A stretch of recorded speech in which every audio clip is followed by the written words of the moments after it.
大家好，我是小鹅。今天用红薯和红豆分享特别好吃的做法。首先我们准备150克红豆，清洗干净，再提前浸泡1夜。这是已经泡过的红豆，红豆粒明显变大了。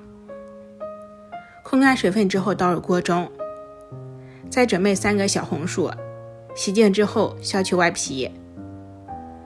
红薯去皮之后净重约300克，再切成小块，和红豆一起放入锅中，加入适量的清水没过红薯，盖上盖子，再煮20分钟左右。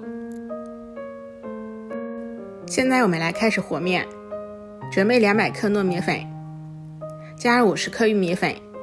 加入玉米粉可以中和糯米粉的粘性，吃起来更容易消化，而且也会更加营养。搅拌均匀之后，再分次少量加入大约180毫升刚刚烧开的开水，搅拌成没有干面粉的絮状。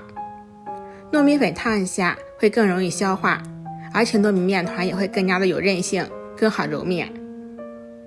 再下手揉成软硬适中的光滑面团，大概这样就可以了。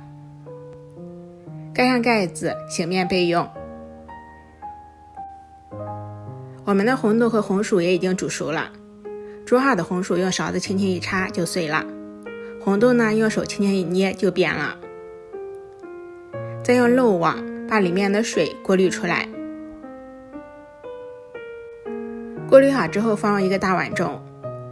因为红薯本身就是甜的，所以说我们不需要再加白糖或者红糖了。用擀面杖把红薯捣碎，捣到大概这种程度就可以了，先放在一边备用。案板上撒上一些干面粉，把揉好的面团直接搓成长条，再切成大小均匀的小面剂子，再把小剂子由外向里揉光滑，然后搓成光溜溜的小面团。面团搓好之后，再捏出来一个窝窝，中间放上准备好的红薯红豆馅，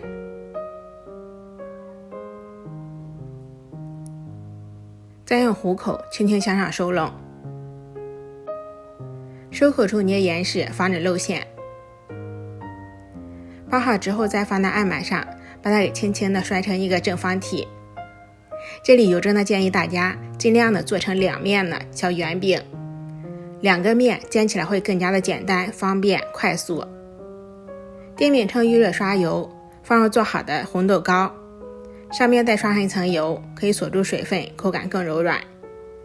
再依次把6个面煎至金黄，6个面煎起来真的非常的崩溃，强烈建议大家尽量做成2面的小圆饼，煎至金黄就可以出锅啦。我们看一下，表面是金黄酥脆的，内部的馅料软面香甜，而且不放糖，吃起来更加的健康。喜欢的话就试一下吧。